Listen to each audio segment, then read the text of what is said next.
Were you robbing people, jacking them, or you going in stores, Rob? Man, it was just it was 4 stores, and I just rotated them every day. I'm hitting a different one.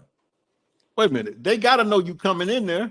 They did, but a lot of times I met them with so much aggression that they couldn't match my aggression. Like I remember one of the stores, the first store I ever robbed, they ended up buying a gun, brand new gun out the box. So in the midst of me robbing them, I can see the teller going for the gun, but I beat him to the gun. I take the gun. Now the gun is mine.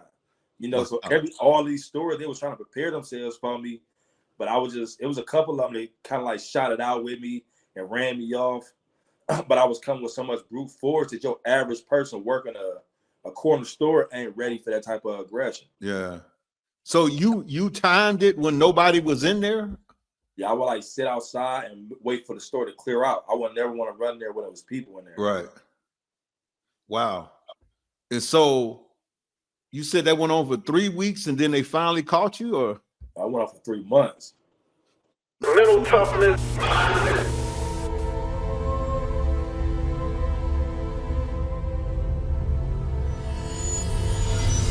Listen, stop feeling sorry for yourself. Come on, man. What's wrong with you? Mental toughness mindset. I had to go to grow. MC. Covers up. The big happens. The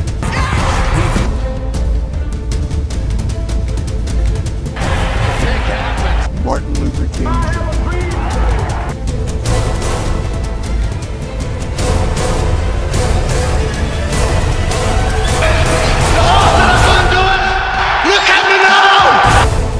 You got challenges that you're going to run across. All right, so welcome to another episode of Elite Psyche, the big show, the mental toughness show. This is I don't know which episode this is, man. We've done a bunch of them. We're now in this is like our 11th month. So next month will be our 12th, and we'll be right on our birthday for 1 year. The goal was to have 10,000 subscribers. I think we got close to 8,000 now, but we're gonna get 2,000 more in the next month, right? So that's what we're gonna do. But what we talk about on Elite Psyche is we talk to people who've had success in life. We've talked to people who have a lot of challenges in life, because whether you had a lot of challenges or you had success, you still got to deal with life. And the people that deal with life and come out on the other side, those are the guys we want to talk to and the ladies we want to talk to and find out more about, how did they do it? What did they do? How did it happen for them? So today, got a special guest here, friend of our guy, Mr. Lewis Fields. He told me to talk to Mr. Wall Street Wes, and so we can find out more about Mr. Wes here and hear his story. So welcome to the show, Wes. And the first thing I want to start off with, man, is tell us all, where did Wall Street Wes come from? Where did the Wall Street come? When I was in the basis of the story was when I was in prison, it was another guy named Wes, and he just happened to be from the same neighborhood I was in, and we hung out really tough. And he was considered more of a party boy. I was considered more of a professional about my business. And one day somebody was just like, man, you Bourbon Street West and you Wall Street West. And then from there it just caught. Everybody started calling me Wall Street West. So when they asked me, like, why they call you Wall Street, I started letting them know, like, because I invest in people for a living. Oh, wow. That's cool. Invest in people for a living. Wall Street. Oh, man, that's a play on words there. That's great. Sure. Bourbon Street was the other guy. He was the party guy, huh? Yeah, for sure. So tell us, Wes, man, tell us about your story in your life and what happened, and how long did you do time, and what you're doing after you came out of is it the Ohio penitentiary system? It was Ohio, right? Okay. So talk about that a little bit. How did that happen for you? How I landed myself in prison. Yeah. I feel like for a kid like me, it was like inevitable. I was just lost. My parents was young, and I remember just, trying out a lot of different stuff, just trying to find myself, trying to find my identity. And because I was trying to find my identity, man, I was down for whatever. I didn't ask twice. And naturally, me having that mind state, I tried out robbing. I started robbing truly out of spite because someone had did bad business with me. But in the midst of me robbing one of their stores, I got caught by an off-duty police officer, where they eventually sentenced me to 10 mandatory years in prison. Okay. So did you expect that? Like when you got caught by this cop, well, was it a cop or you said was it a security guard? And it was a police officer. He was on his way to work. Okay. But he wasn't on duty at that time. Yeah, sorry. He was on his way to work. Okay. So when you got caught, what were you thinking? Were you like, man, I'm glad I got caught. I finally just, or were you thinking I'm gonna get off of this and nothing's gonna happen to me? Or I was still a kid in mind, so I really wasn't taking it that serious. But I was old enough to understand right from wrong. So, it wasn't a situation where I was crying or I felt bad for myself. I fully understood that the wrong that I was doing came with consequences, and this was a part of the game. So I had to live with it. Like even when they sentenced me to 10 years in the court, when I walked out the courtroom, I kept my head up high. I gave all my lungs a thumbs up, and they was just like, how are you able to stay in good spirits? And they just gave you 10 years, and I was just like, man, I live and die by my decisions. Wow. Well, how old were you then? I had just turned 21, like 2 weeks before. Wow. Now, up to that point, you wasn't working. You was just robbing, or you wasn't working anywhere. You wasn't doing anything. I was selling drugs more than anything. I was like known for selling weed, and I would work a job, and I was actually getting like really good. I worked at Ford, man, but it wasn't for me. Like I just wasn't happy with that type of lifestyle. And I'm a night owl. I like to be up all night. So I like to wake up in the morning and work a job. It just really wasn't my thing. So I was kind of all over the place. Did you graduate from high school? No, sir. I dropped out after I failed the 10th grade the second time. Okay. That's when you start selling on the streets? I was selling before then. Or were you? Yeah, yes, sir. So what were you thinking? Like, were you thinking that, I'm going to make a lot of money selling drugs and I'm going to change my life, or I'm just doing this to get by? You never thought about maybe going to the military, or you just figured that's what I'm going to do? And I was just really stuck for real. Like, I really wasn't even good at selling drugs. Like, it was just like more or less like I would buy a whole bunch of weed for me. And if somebody want to buy some of this weed, I'm gonna sell it. But I never really had no goals or no real aspirations. I was just really like, man, I was just a lost kid for real. I couldn't see past the moment. I didn't have no dreams and no aspirations in life. Man, I had nothing going on for real, nothing special at all. No mentor, nobody tried to reach down and help you? I mean, people always just tell me that I was special. And that's as far as it would go. But that's as far as it went. People would just tell me that I was special, but I never had anyone actually like put me in a situation where I could really learn how special I was myself. What part of Cleveland did you grow up in? On the Harvard area. Okay, that's what's next past Harvard? I know the other way is Beechwood, but then it's Denison. Okay, all right. So okay. So you were just out there, just kind of wondering. Yeah, I was just a lost cause for real. Something in my soul used to be like yearning for something more, but I really didn't have the tools. I didn't have nothing going on. I wasn't developed enough to really want anything out of life for myself. What about mom and dad? Were they around? Yeah, they was around.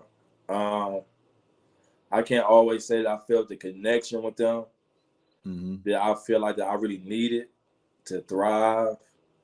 But yeah, they was around, and I learned a lot from them, yeah, directly and indirectly. Like a lot of their ways, you know, I developed myself on not trying to be that way. I watched where they fall and where they come up short at in this world, and I just make sure that I don't show up in this world like that. Like even with my mother is she a brilliant mind, but she lacks like affection and love and that nurturing you look for in a mother.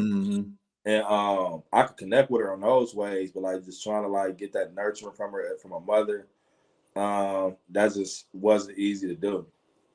No big brother or cousin that you hung out with? Man, I was always the big homie. Like everybody that I was close with, I was always the person everybody else looked up to.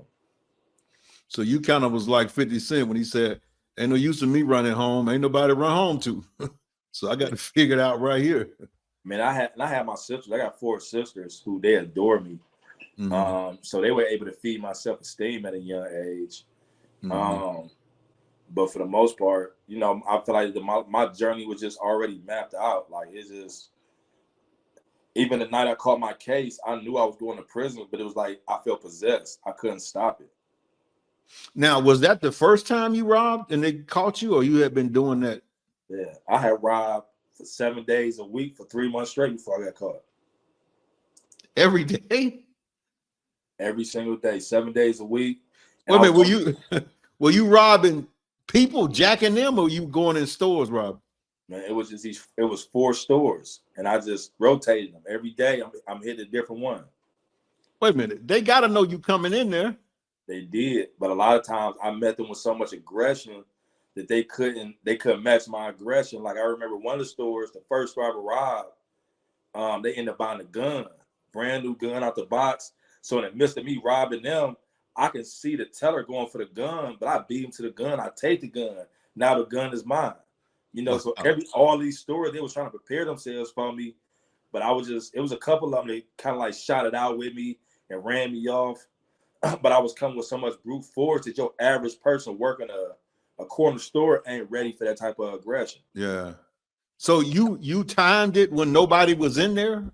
Yeah, I would like sit outside and wait for the store to clear out. I would never want to run there when there was people in there. Right. Wow. And so you said that went on for 3 weeks and then they finally caught you, or? I went on for 3 months. Dang, man, you were like Omar on The Wire. You come Omar. For sure. Yeah, dang. And at first, go ahead. I was gonna say at first I was just really doing it out of spite. You know? And I was like, you know, I was still selling drugs, so the money I was making robbing, you know, it was like weed money.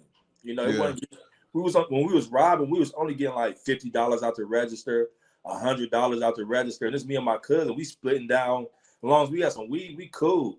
But what changed our life was one time we robbed one of those stores and it was 2 employees inside the store. So when I came through the door, I'm coming in so fast, but they had just mopped the floor. So I slipped and fell.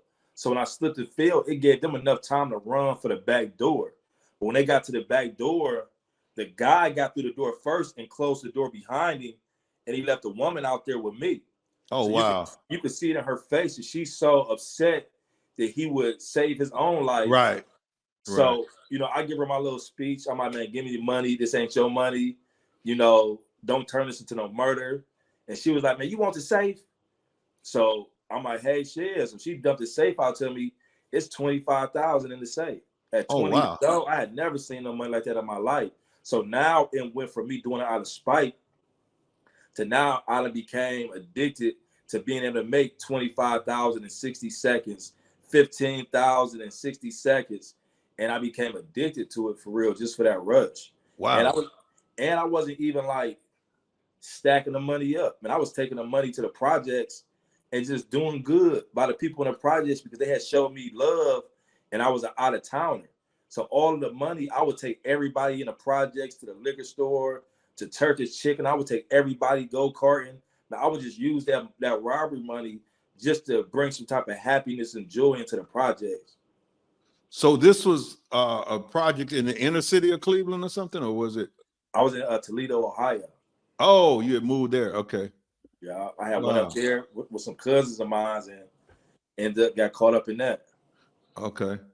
Wow. And so the day that you got caught, was the cop in the store? He was at a red light. What got me caught was I shot the store up. We had tried to rob a couple stores before then, but they seen us coming and they had locked the door. So now we upset because we didn't try to rob a couple stores and they've been waiting on us to come and they had the ups on us.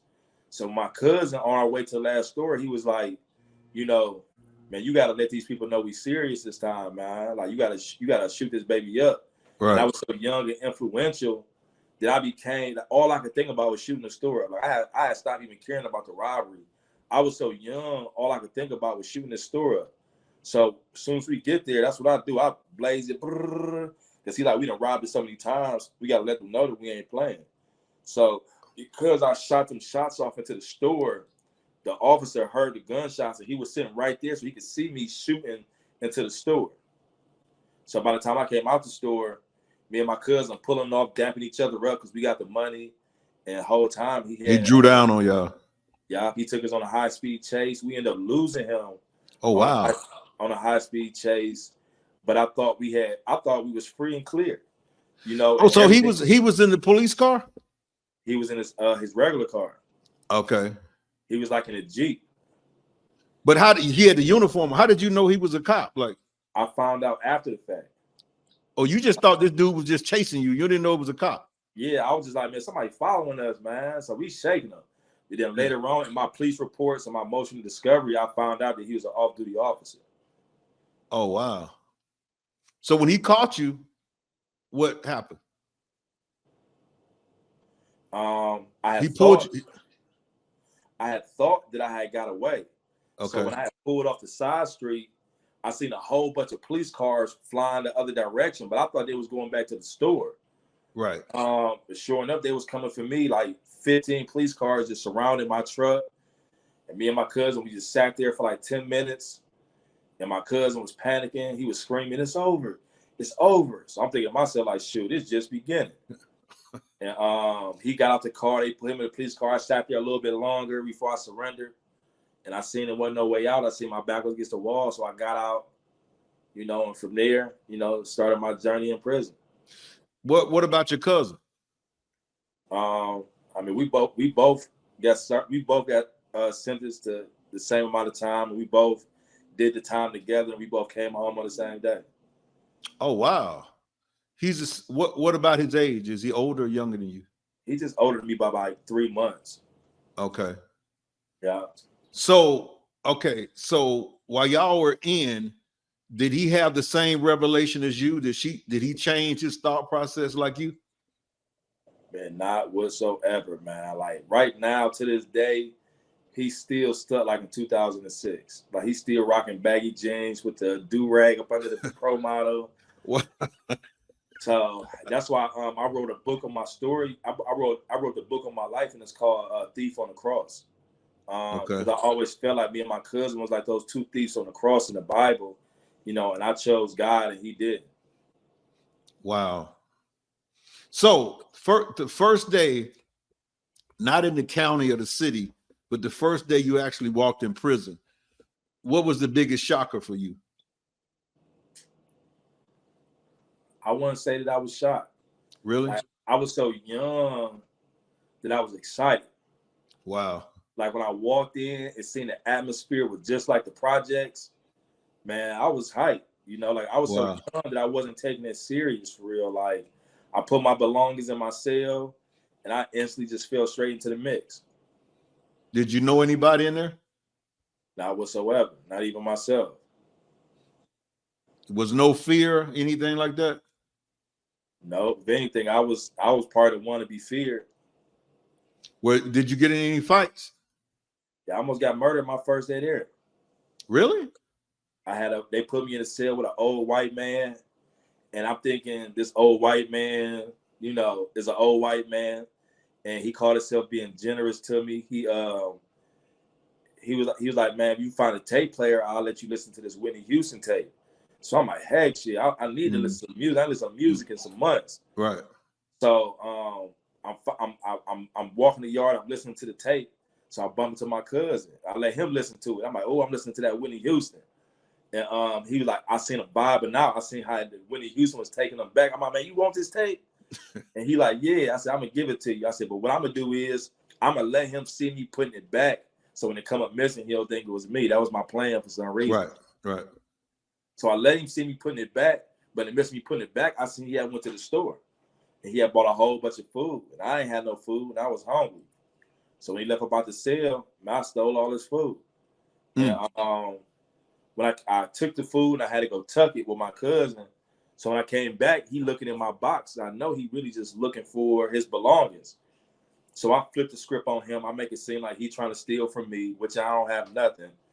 And I let him know, like, you know, when they lock us down, man, I'm beating you up. I'm trying to flip the script on him to try to take the attention off that I just stole from this man. And count time come, I lock us both in the cell, and he's sitting on the bed looking real timid. So I'm like, oh, this is about to be an easy win right here. I'm about to get my reputation up in the joint. Right. So, you know, he's sitting there timid, but he's not looking at me. And he say, you know, I've been locked up for 13 years. I'm never going home. I'm ready to die. Are you? And when he say, are you, he reached to the side of the bed and he pulled out a sword. It was like 8 Pepsi cans mashed into a knife. And when I seen it, man, I turn around, I get to bang on the door for my dear life. And I'm screaming, I'm crying. I'm like, dang, God, don't let me go out like this, man. And he get to hit me with the knife, but he not stabbing me, but he pricking me with it just enough to let me feel it. And in that moment, I realized, not at that moment, but later on down the line, I realized how much God was really on my side, because instead of that man killing me in the cell, every day, because I was scared of him, man, he sat me down and made me read Proverbs with him during count time. Wow. That's why I know Proverbs so well now, because every day he made me, he was like, man, all the older dudes like, man, don't do your time like that. You know, don't be that type of person. I didn't learn my lesson immediately. I probably had like 3 more attempts on my life, but that was the first one. Had you ever read Proverbs? No, I had been in the church before, but I wasn't reading the Bible, not like that. Right. Wow. So how long were you in the cell with him? I want to say about 6 months. And every day you was reading Proverbs? During count time. Yeah. He would let me know, like, if I don't read it, he gonna stab me. So he sat there and watch you read it? We studied together. Like, we'll read passages. I tell him what I think about it, give him my insight. He'd do the same, you know. Man, he was just telling me, like, if I at any given time that I didn't want to do it, he was gonna stab me. But eventually I ended up setting him up and getting him out the cell. Because I got tired of I got tired of reading the Proverbs. Yeah. So when you left, did he know you were leaving? No. He just came back and you was gone. No, I ended up getting him up out my. I took over the cell. Oh, okay. This is my cell. I pulled some strings to get him up out the cell, and that was my cell now. Did you see him throughout the prison? No, we was in level 3, so he was like in another. I might see him like walking the child or something like that, but I didn't see him too much more after that. So level 3 is kind of like mid range. You got the 4 and the 5, right? 3 is pretty high, and 4 is like, you know, max. Oh, okay. Okay. Did you ever go to a 4? Yeah, no, sir. Did you stay in that same prison the whole time? No, I was there for like that first prison. I was there for like 18 months. Then I transferred to Toledo to be closer to home. I was there for 4 years, but then I was in Richmond for 4 years. So did you tell your cousin you was reading Proverbs? No, he wasn't trying to hear that. Really? Yeah, he was into the wrong things still. The whole time, the whole 10 years, he never tried to. No, man, for real, like, even though I was like having moments of change, man, I was still doing wrong for like my first 6 years. Like my first 6 years, I was still selling drugs, tobacco. I made so much money off tobacco. Like I was spending like 80 cents for a pouch of tobacco and selling them for $100 because they had banned tobacco from the prison. How did you get it in? Man, it was just a lot of different ways. It's like cash. When you got money, it's just you make stuff happen. Wow. You know, you could just pay people off and they're gonna make it happen. Whoever is in a position to stop that type of stuff from coming in, if you hit them with the right number, they gonna turn their head. Talking about the prison guard? Yeah, for sure. So after 6 years, did you get an awakening, or you just said, I'm tired of this, or I'm not going? What made you after 6 years? Were you still reading the Bible at the time by yourself? I had after that experience, I studied all religions. And I really wanted to understand God for myself. So from that moment, I studied everything from Muslims to 5%ers, like even down to witches. Like I even studied witches, but I just really wanted to understand everyone's perception on God. And then I was initially trying to study everybody so I could see which one was best for me. But I really just end up gaining my own understanding. Mm-hmm. And which is what? What's your understanding? I just believe I'm a very spiritual being. I believe that I work so hard on a day-to-day basis that I become so in tune with myself. It's like I got a direct pipeline with God. You know, I really don't need a middleman. I don't need anything else to really like have me give an understanding of God. I believe everybody got their own relationship with God and their own idea of God, and I let them have that. But I'm just like very in tune. I'm very keen. I'm very in tune with my instincts, and I believe that a lot of people in life, yeah, they got their own idea of God, but I believe like the more I become in tune with my instincts and my spirit, that's me really making my connection with God. You know, you always hear people say like, oh, I should have went with my first mind. I always go with my first mind, and I always end up in a situation I want to be in, and things always work out for me because I understand my instincts, and I'm constantly trusting my instincts, which I believe is truly my connection to God. So you feel like your instincts is God's voice? Yeah, for sure. Okay. God's hand in my being, Mm-hmm. you know, and I could either accept that voice or hand in my life, or I could go against it like most people do. Most people go against it, and that's why a lot of things don't work out for you. So are you reading any spiritual books? I wouldn't say I'm reading any. Mm-hmm. I'm just constantly feeding myself with tools to be able to navigate this earth. So It may not be directly under a spiritual category. I could be listening to a Nipsey Hussle album and it'll feed me in the same ways that Jesus Christ would. That was a powerful brother, wasn't it?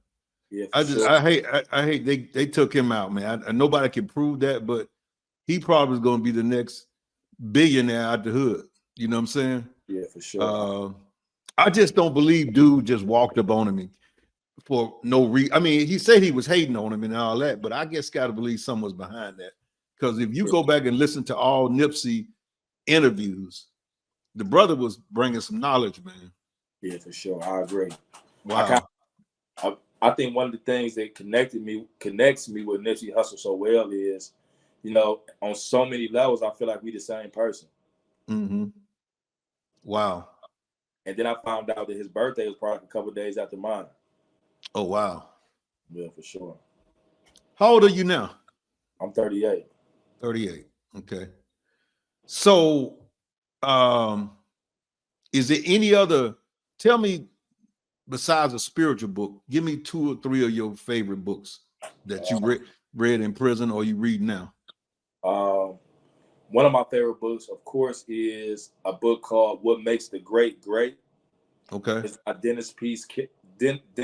Kimbrough, Dr. Dennis P. Kimbrough. Yeah, I got that. I love that book. I probably read that book about 4 times. You know, let me tell you something. One of my goals is, because I'm writing a book now, one of my goals is for Dr. Kimbrough to write the foreword, Oh, that's because awesome. I had him come and speak at some of my events before. I got Dr. Kimbrough on film. I got him. I got a bunch of footage. I'm gonna send you some of it too, of what he came to some of my events and spoke. I was in New Jersey at an event that when I didn't know he was speaking there, but when we was at the airport, the limo that came to pick him up picked us up, and so I got in the car with him and we rode and talked. So my goal is to get him. He teaches over at Clark here in Atlanta, and I said I'm gonna pop up on campus one day and see if I can buy him lunch and sit down with him, because he's powerful. Yeah. So what other books? Now, before I say the books, I want to add, I would love to meet him one day. That book really changed my life. Okay. We're gonna make that happen somehow. Sure, I appreciate that. Yeah. The other book that I love and I adore is called The One Life Solution. Mhm. And it's basically just about boundaries. You know, like understanding boundaries, setting healthy boundaries, and being able to set boundaries is powerful. You know, Okay. I feel like it's a tool that changed my life completely. People aren't happy when you put up boundaries, but you know, it's the same reason why they got guardrails on the side of the freeway. Give me an example of a boundary you put up. Like say for instance in business. Do I want to use that example? Let me use my mother for example. Okay. My mother would love for me to be the type of person where I just drop everything that I'm doing to come and assist her on everything that she needs. You know, she gonna put it in her mind that whatever I'm doing is not that important. That I can't stop what I'm doing and come bring her a pack of cigarettes. Right. You know. Yeah. So I just stand firm on that. Like, no, you know, like if you really need some stuff, if you hungry and haven't ate and you need stuff seriously, then yeah, I will do those things. But you're not about to make me seem like it's an emergency when I get there. You just need a new pack of cigarettes. So just like I set up boundaries, you know, like, or even like in my family life, it's important for me to try to set boundaries within my home. You know, that structure is so important, and it's only for us to be on the same page. Like, I might tell the baby, like, you can play everywhere in the house, but don't play in my office. You know, because I don't want you to, you know, break anything in here. Like everything else, I really don't care about.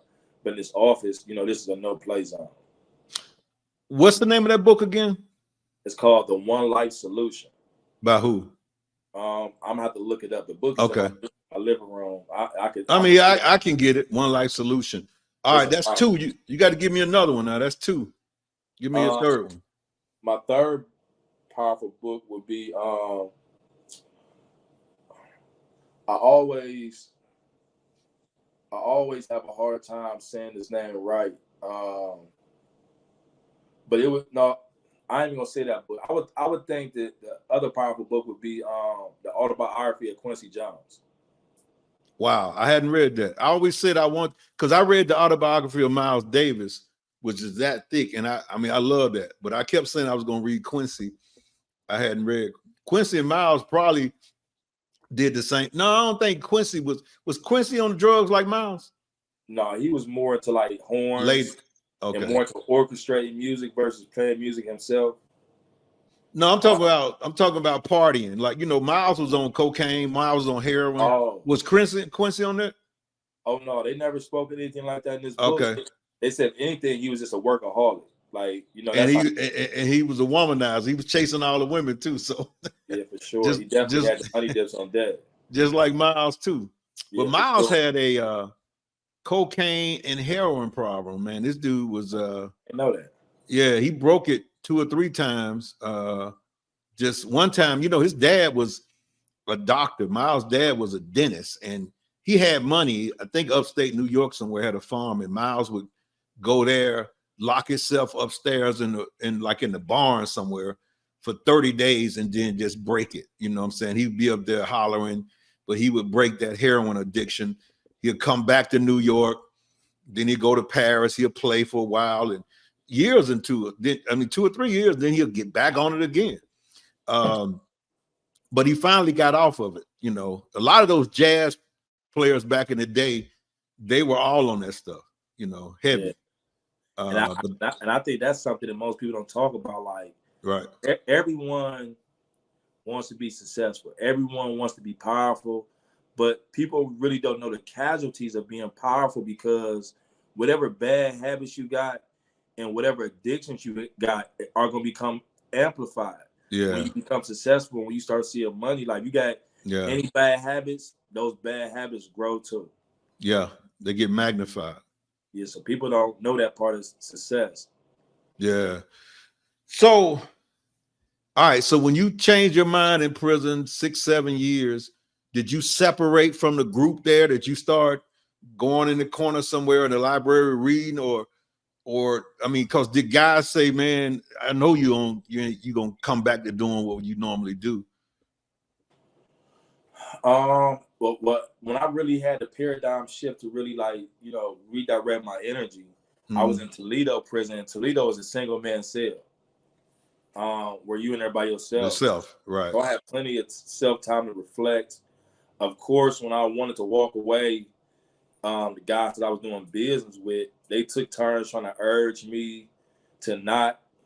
But I just followed my spirit, and I just redirected my energy, and all the energy I was using to, you know, get money, I just started using that energy to build myself up and whoever else wanted to do the same thing. So they make money in prison like they do on the streets with drugs? It's even more. It's probably like double. Wow. Really? Yeah, for sure. And that's why that's why like a lot of people who work here don't survive, because if you work in there and you get a whiff, like say for instance, like in prison, if I take a bottle cap off a pop and just stuff it with weed, man, that's $50. Or if I take a spoon and put a little bit of weed on a spoon, that's $50. Whereas out here on the streets, that's like that'd be the type of weed you dust off your lap. You're right. After you finish rolling up. Right. But in prison, it's like double the amount. Like I said, when I was selling tobacco, I was paying 80 cents for a pouch and selling it for $100. So they got do they have cocaine and pills in there also? Yeah, when you got money, man, and you in prison, man, you can have whatever you want. Like, it don't stop. Except women. Man, you can have that too if that's what you really want. Only reason why I just never had women, because it would take too much to organize it. Yeah. You know, like you would have to put too many people in your business and you know, get lookouts and all that type of stuff. Like, I done had plenty of women who work there come at me in that form of fashion, but I just decline. Yeah. So what's the percentage of lady guards there in prison, like where you were? It depends on what prison you're in. Like down south, man, you really not gonna see no women for real. You know, the women you do see, like biker chicks, women that you wouldn't even look at like a woman. Right. Whereas Toledo was in the hood. So it's like all of the women, like young girls, man, that baby flowing with women. Like, it's women everywhere. You know, you feel like you're in the streets. Wow. And they choosing. If they like your style, they gonna let you know. You know, because they so young, they not security minded. They just looking at like they got a job and they getting a check, but they not realizing that they Yeah, that's what I'm thinking there.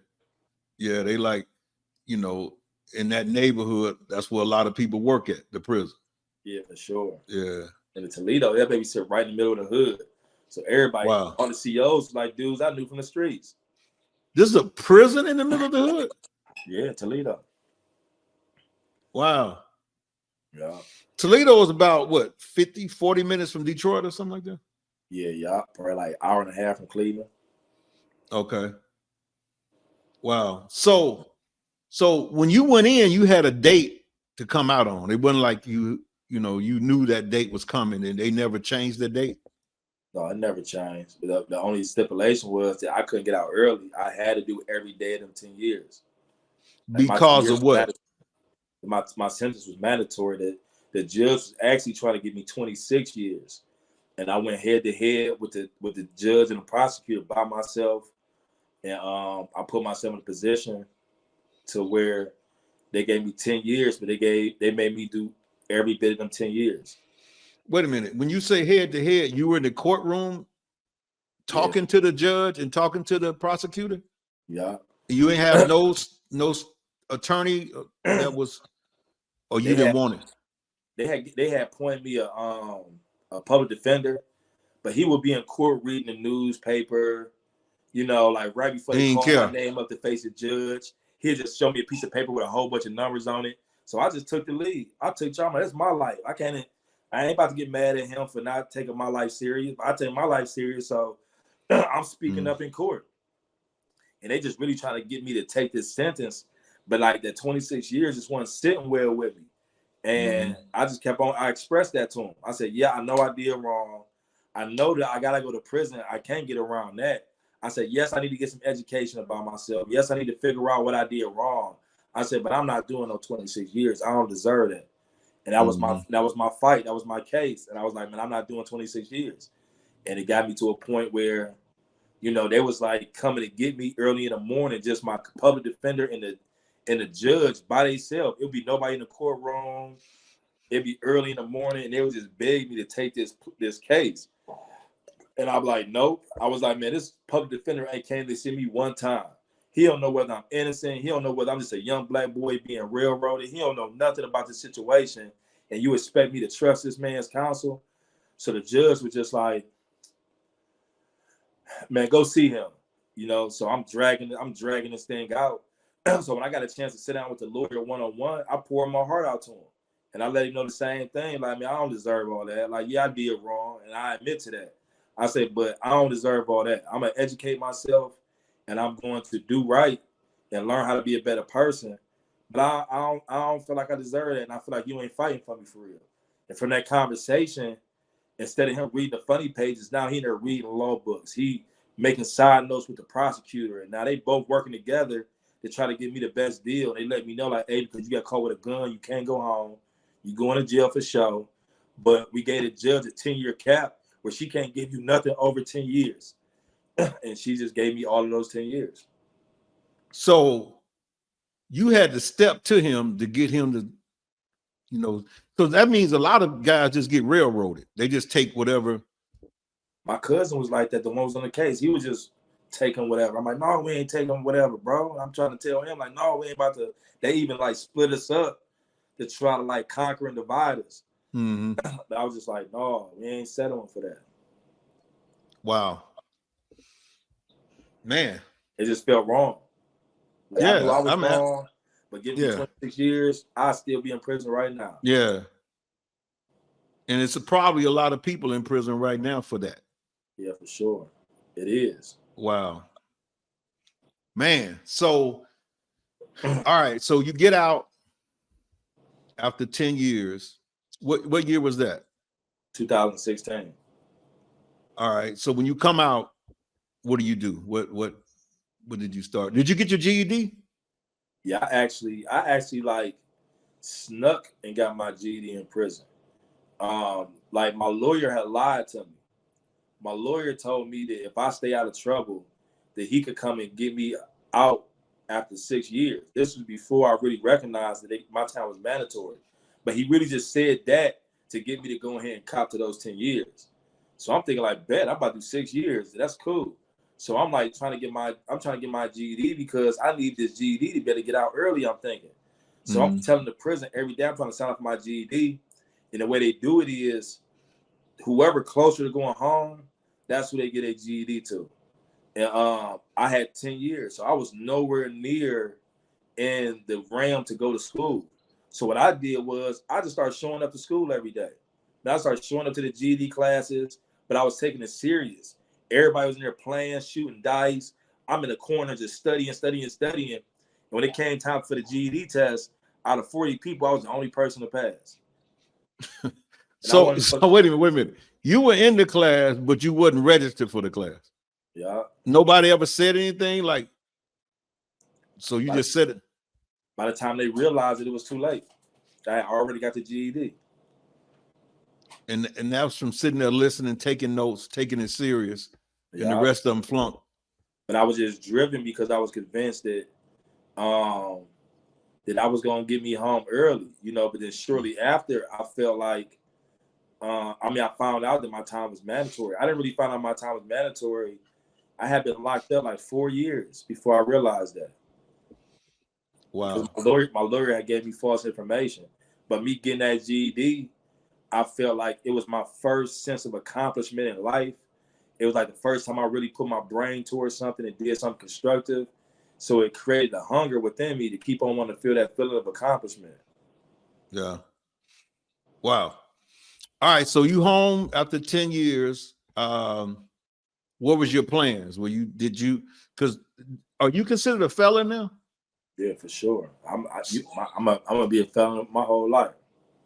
Now, what crime do you have to commit to be considered a felon? Or what crime, or can you ever go to prison and not be considered a felon?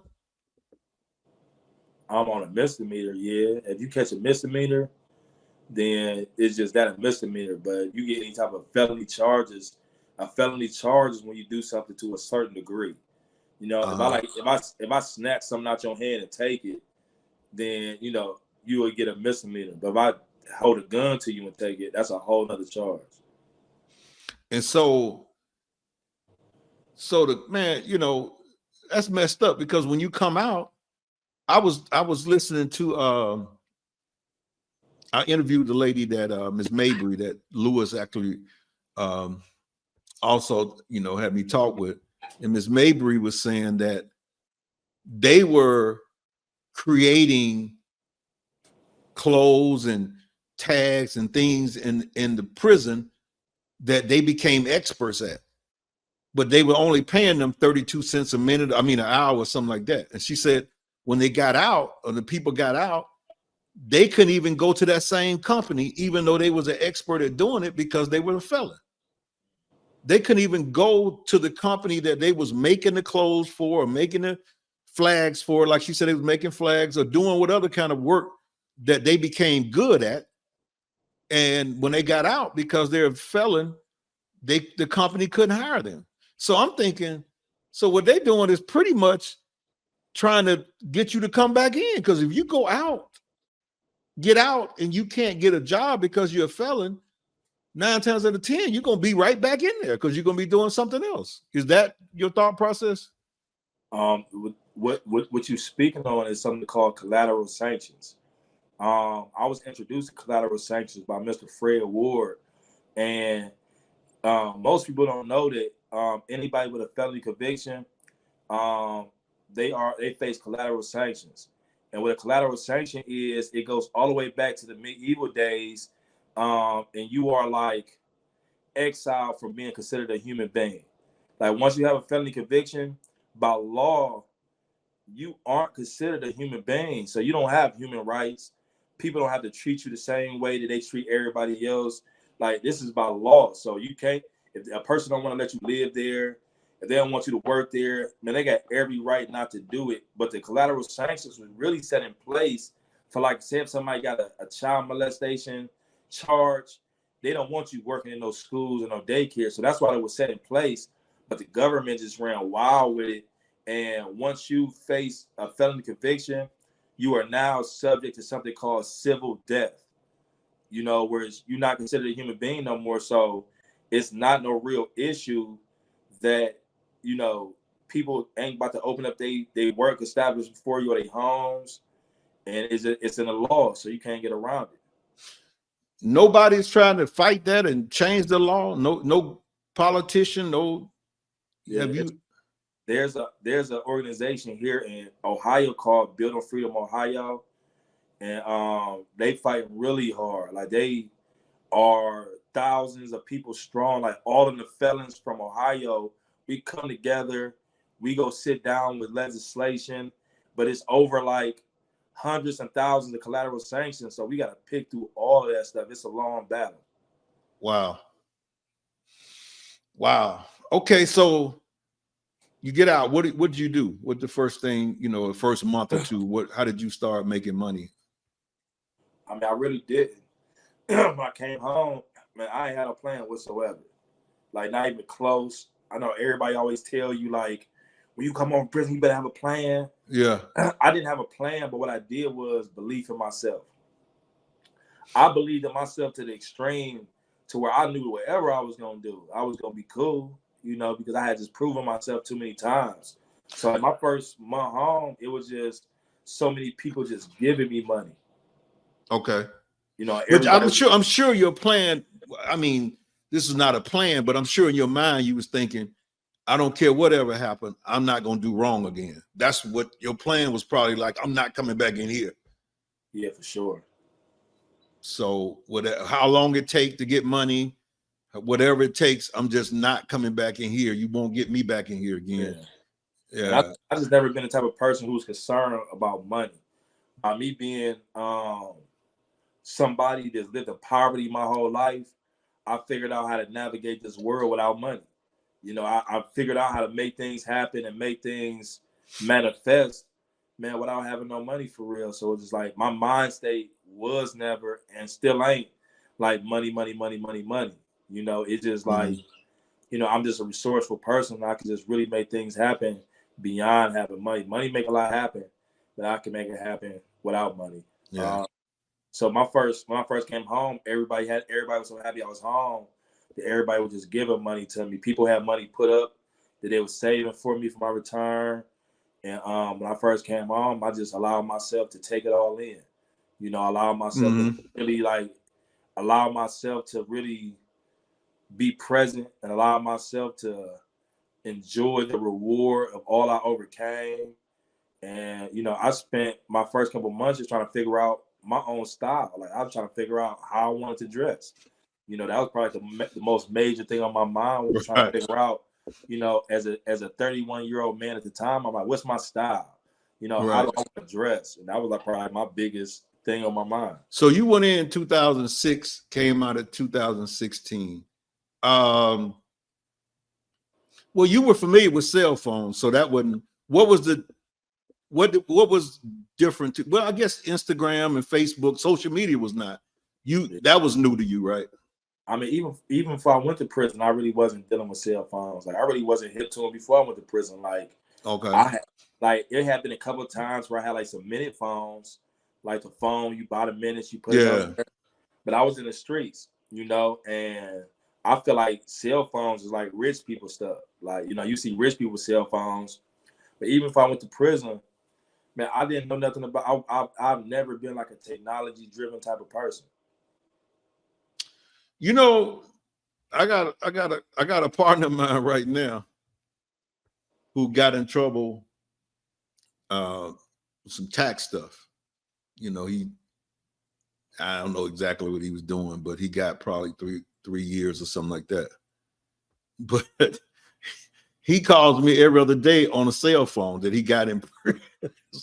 I'm like, hey, y'all in there? He even talking to me on the phone, telling me to hold on, somebody calling him. I'm like, that's what y'all doing in there now. I'm like, dang, they just sliding phone. He told me, he said they get phones and all other stuff through what do you call the thing that films you in the air? You know, the thing they put up in the air, and it's, can't think of the name of that. Valerie, you got to text me. Drones.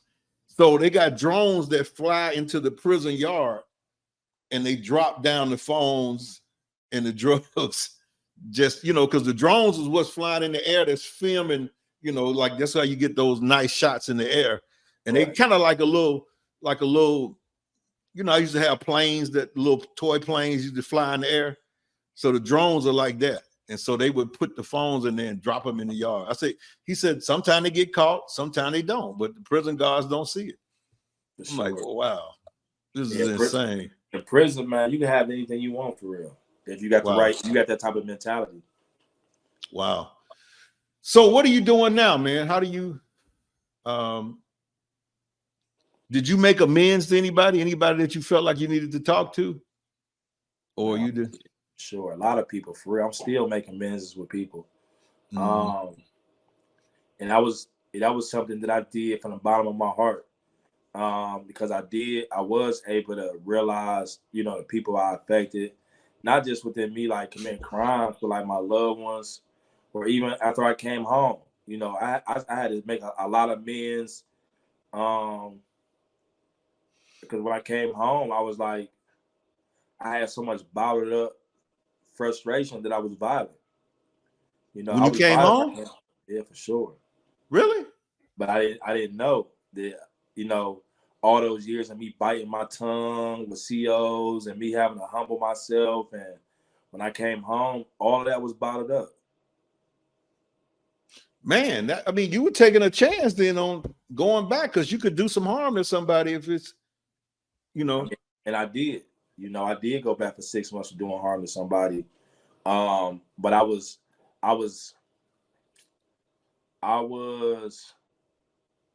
had so much bottled up in me, you know, and people was like, it seemed like the more humble I was, the more people would like poke at me and pick at me and take advantage of me. Right. Treat me any old type of way and talk. And I'm thinking to myself, like, hey, and I give you a million chances. Like, and I let you know, hey, I don't like that. You know, you overstep my boundaries. And no matter how much I would talk to people, man, it's like they would just degrade me even more. So after a while, naturally, it would take a long time. But after a while, I'm kicking your ass. Right. You know, because I'm giving you some warning shots, but I'm feeling like just disrespected by everybody. Like I'm feeling like the people just, but I had to find out that's society. Like society. Yeah. People just, but I took it personal. I didn't recognize it at the state that our people was in.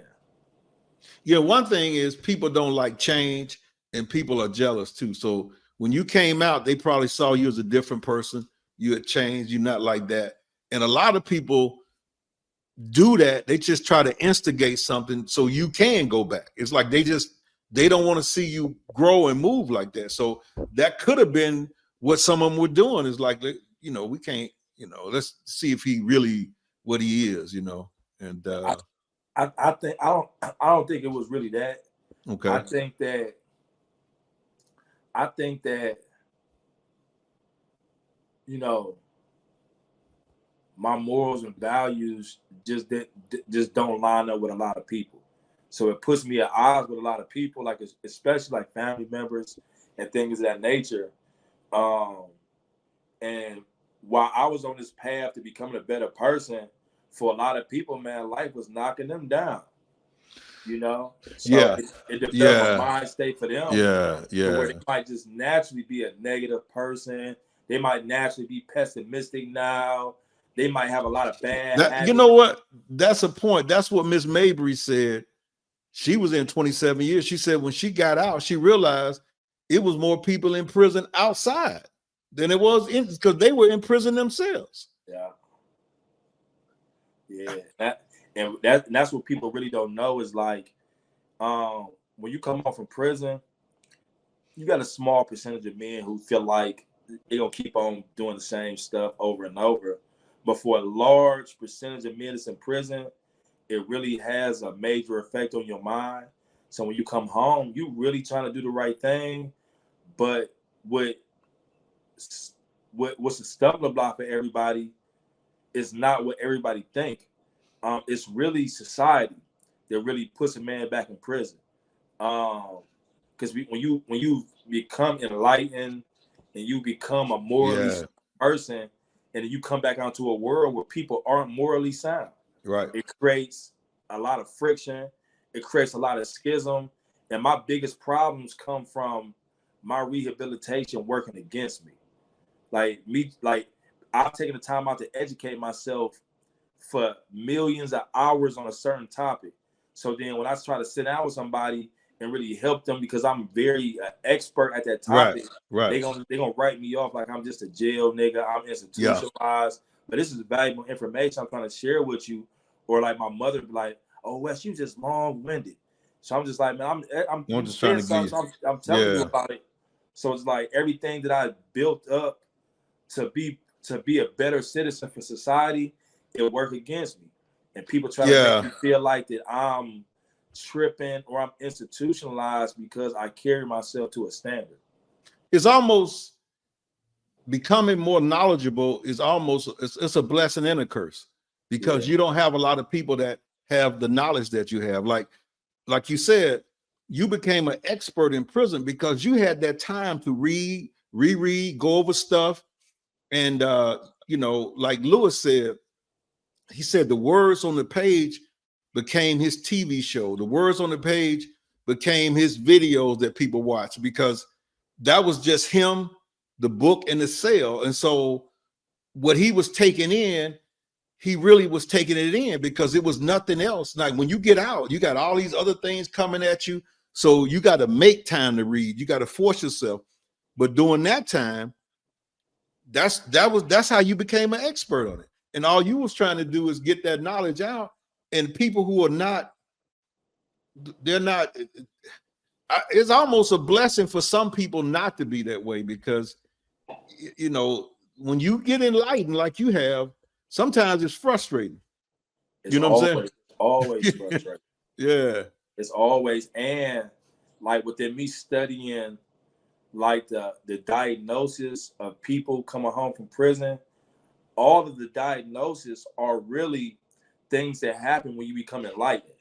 Like when you become enlightened as a person and you thinking 30 steps ahead now, when you study like the diagnosis of people coming home from prison, they try to dress it up as that's being institutionalized or something wrong with you because now you extra protective of the babies. You extra protective of your women because you taught that that's what a man really is. So when you show up like that, they're trying to flip it around like, oh, that's institutionalized behavior. You know, and everything that this the end product of building yourself up to be a supreme being, society trying to make it seem as if something wrong with you. Oh yeah. Because we were fed the total opposite. You know what I'm saying? We were fed that you got to go and, you know, take advantage of women. You got to go do all these things. And so now when you come out with that mindset of, no, you're supposed to help ladies, you're supposed to, and they looking at you like, no, man, you done lost your mind now. You ain't no player no more. You ain't no gangster no more. You know, and that's how, at least in our community, I know that's how a lot of people. I saw an interview with Terry Crews, and he was talking about how he grew up in Flint, in the hood, and everything that he was taught by the men was really the total opposite of how it should be. You know, how he saw his dad beating his mother, and his dad couldn't help him with anything but telling him how to be a pimp, that you need to go get these 3 women and you need to have. He said he didn't have the other stuff. And so when you start learning that, man, and you come out and you start talking that way, what did you get? What was the biggest thing you learned from studying the 5 percenters? What did you get from that? Self-preservation is everything. You know, self-preservation. And it's everything. Like just like a perfect example is just like my girl daughter was just sick. So just like if she was sick, you know, I'm taking care of her. I'm being there for her. But then she wanted to come lay in the bed, and I had to ask her, like, I had to set that boundary. Like, I need you to get out of the bed because I don't want to get sick. You know, I'm not in a position to be sick at all. Right. You like to come about that bed, so because I don't want to get sick for real. Right. So just like self-preservation is everything. Like I have to have the wisdom to know when to be selfish and when to be unselfish. Wow. So I know you the poetry guy, and I know that Lewis was telling me about that, man. And so do you go around speaking poetry, or how do you get your message out? Man, you know, I believe myself that I'm doing amazing and outstanding work when it comes to poetry. For me to tell you what I'm doing now, I have to tell you a little bit how it derived. And, you know, when I was in prison, I had started writing poetry just because I was hoping that I would write a poem good enough to make my girl do the 10 years with me. You know, so she ended up leaving. I ended up writing her poetry for 10 years. But within those 10 years, every prison I was going into, I was teaching other men poetry as well. Like my first group, I had I was probably like 23, and I got all the young dudes in my block together, and I taught them how to all write poetry so they could tell their story. Like all the older guys were saying we was wild and we was crazy. So we all wrote poems to tell them our journey. Like, this is why we like this. And we ain't just tripping. Like, we was raised like this. We, you know, we didn't have this, we didn't have that. And it turned out to be a big thing to the point where the prison wanted to lock me up because I was like teaching guys poetry and using poetry as a way for them to really. You was giving them hope. Yeah, for sure. And I didn't want you to. I was allowing them to learn themselves on deeper levels. So the prison wasn't happy with that. They threatened to lock me up. I kept going. I kept on writing poetry. I ended up creating poetry programs at every institution. The poetry programs I got so big that I had made a name for myself on the streets. Even while I was still incarcerated, I was doing poetry shows inside the prison that the community was beating the doors down trying to see these poetry nights. Like, it was like I did them every 3 months. And every 3 months, they would go crazy. Like, the whole compound was looking forward to it. We were selling out the shows every 3 months. And like that same program I built, it still goes on to this day. I just went inside the other day and did some work with the program. So I created a legacy in prison as far as poetry. Like, as long as the prisons stand, you will never be able to mention poetry in prisons without being able to mention Wall Street West, because I revolutionized poetry. And I didn't do it most people did. Like, most people present poetry from an entertainment standpoint. Whereas me, I never did poetry for entertainment. It was always something sacred for me. I never write poetry with nobody else in mind. I only do it for me. People have convinced me to share it. But for the most part, what I do now is I go around to prisons. I go around to hospitals, mental health facilities, schools, and I present poetry in the name of emotional care. I may be sitting down with you and we are writing poetry, but what I'm really doing is I'm giving you emotional care. Most people are too busy to really take the time out to evaluate how they feeling. So within my programs, I just force you for an hour to really identify with how you feeling, what's on your mind. And within doing that, you find clarity. So what I've been doing is I've been going inside of prisons, and I might have 200 men.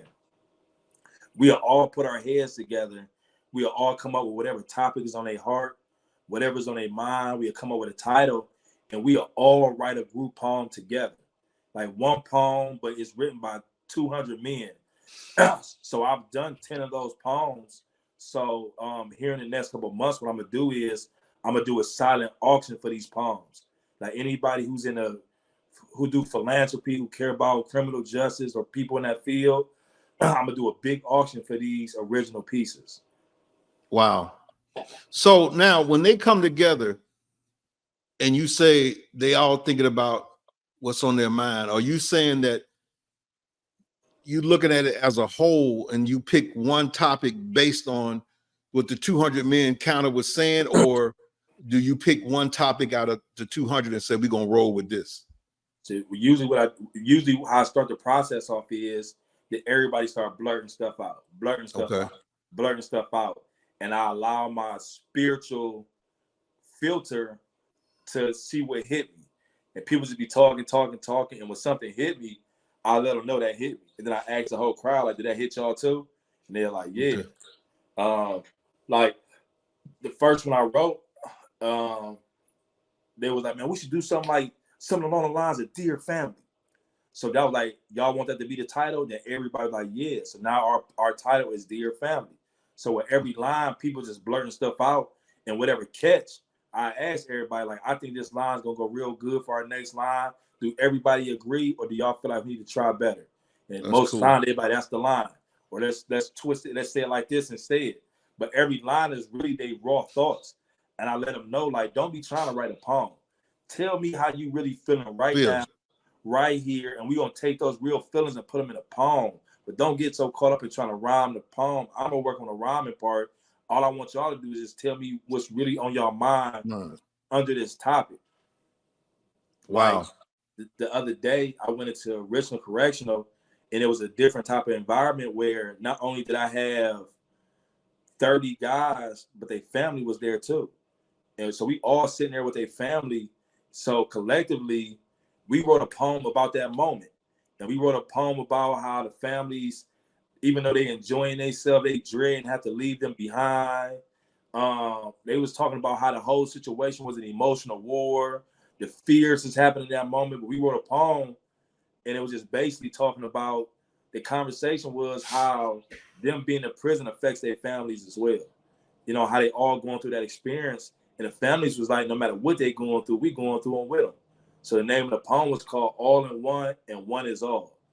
You know, so like just the stories behind these poems, they so prolific that I got a really good feeling that they're gonna do good at the auction. Now, and I'm doing an auction because I want to be unique in my business always. Naturally, everybody would be like, oh, you should write a book or you should do something like that. And I feel like that's so cliche. So the poems are written on huge sheets of paper. I'm gonna frame them, and then I'm gonna do a big auction with these babies, man. These poems will probably start off at like $1,500 a piece, you know, at the starting of an auction. And I'm gonna take that money and put it back into the prison system. Man, that's powerful, bro. It really is. So how can somebody reach out to you if they want to donate, or if they want to get a poem from you, or what? I mean, how does that work? I'm really easy to find. Whether you could just call me directly, that's the best way to get in contact with me. You want to put your number out, or? Yeah, for sure. Please do. Okay.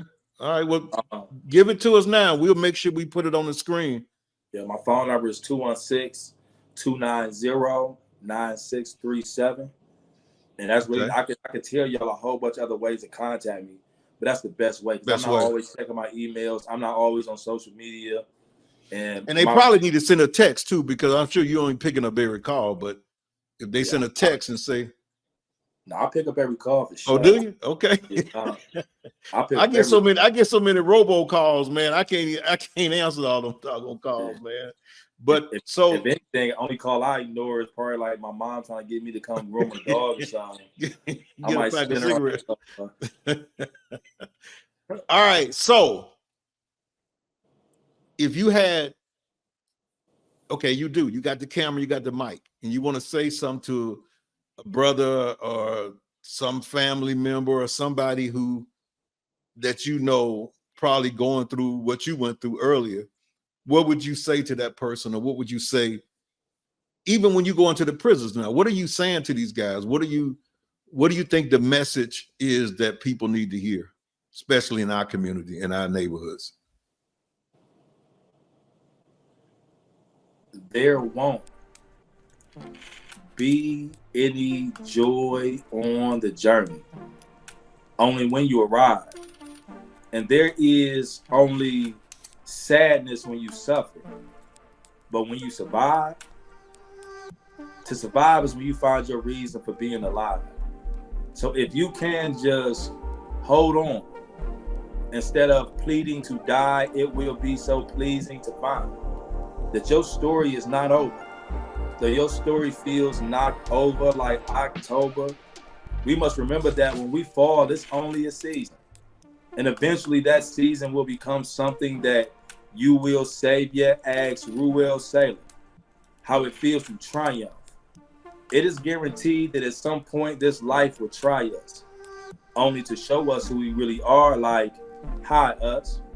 And though we believe that there is a God high up, we must still look within and take inventory, alongside of praying for meekness, which is God, and understand that pain is just weakness leaving the body, because it is the brain that is leading the body, meaning it is what we think that keeps the feet from walking in defeat, and it is what we speak into our soul in the middle of feeling miserable will be the reason why you look into a mirror and see a miracle. So if you can just hold on, instead of giving in to a feeling to die, it will be so appealing to find that your story is not over. Though your story feels knocked over, how else will you learn to appreciate the brilliance of a brighter day? And how else will you find out that you are resilient if things became right away? And by the way, You might even help someone else get by the way that you survive. So please don't leave out those moments where you cried or even became discouraged as you tell your testimony in all its drama. Because usually after a testimony, there's a comma, meaning your story is not over. So your story feels knocked over like a part of you is ruined. You must know that there is no one on earth who has not experienced hurt. It's just a part of being human, alongside of sometimes feeling lonely. But if only you can just hold on long enough to find out that you will be just fine. All right? Because it is usually in the darkness is where we find our light. And that's the message I got from you. Wow. Now you know that's something that people gonna have to go back and listen to a couple. That's those Nas lyrics. You know what I'm saying? Hold on, let me go back and hear what he just said. I think that one of the things that truly makes me effective inside the prison system is everybody had the same mindset. Everybody feel like I'm about to go into the prison. I'm about to uplift these brothers. I'm about to inspire. I'm about to tell them my story. Whereas it's like, man, people see I go into prison, they be hitting me up all the time, like, Wall Street, man, when I'm gonna go in that prison with you? And I tell everybody no, because I'm not doing that. When I go in there, I'm listening to their story. I'm hearing what's on their mind. I'm seeing what's on their hearts. I'm not coming in there trying to tell you all my war stories and all the things I've been through. If you want some advice, I got it for you. You need some resources, I got it for you. But I'm taking the time out to hear what's on your mind and your heart and what you going through, man, and giving you a listening ear and a honest, feedback. So it's like, that's what makes me truly effective in the prison system, because I'm not going to talk, I'm going to listen if I do anything. Man. This is a great interview, man. It really is. I love doing interviews like this. And Wall Street West, if you have anybody that you think that I can interview, I would love to do that, man, because stories like yours and these stories need to get out. People need to hear how people have changed and what they went through. You don't get a lot of that. You just get a lot of who all went back in and what they did and all that kind of stuff. But you don't get, the change in people that put the time in. And you saying that, you worked on yourself. This is not something that, you put that time in. That's why you don't have time for the foolishness. You know what I'm saying? So appreciate it again, man. Lewis 2 for 2 now with the interviews, man. He 2 for 2. Let me see, man. I'm telling you, we got to do this again sometime, maybe next year or whatever. Yeah.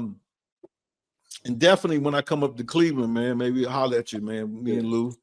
And do that. But possibility I might be in Atlanta in the next few days. So if I do, oh really?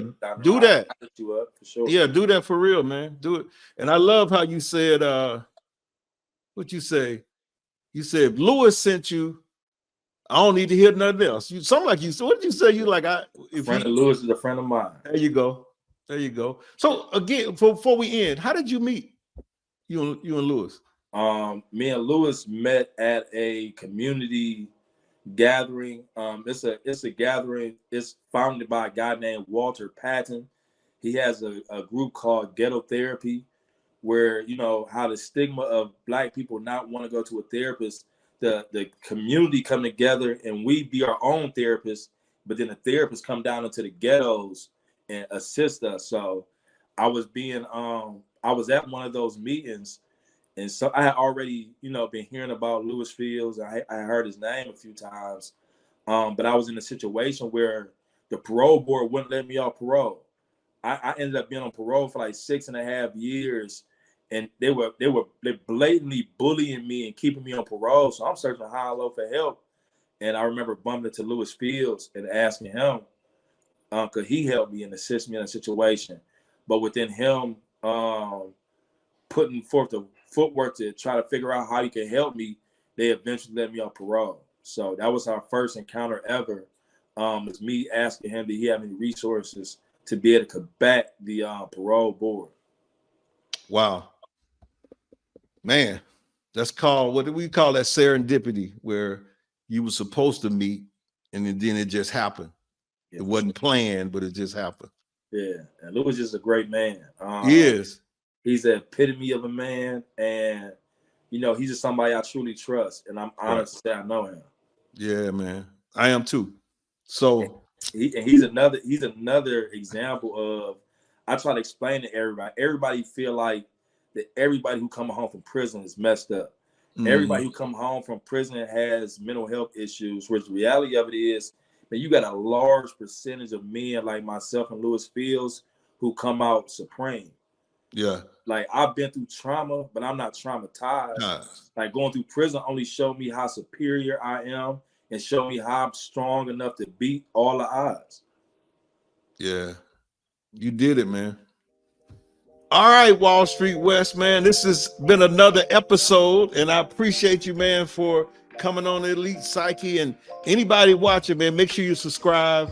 Make sure you like. We got to get 2,000 more subscribers in the next month and a half, and we're going to do that. But again, thank you, sir, and have a good evening. Make sure that you like and subscribe and hit the all button and all that kind of stuff, because we're going to have a lot of good interviews on this podcast. You are worth more than gold.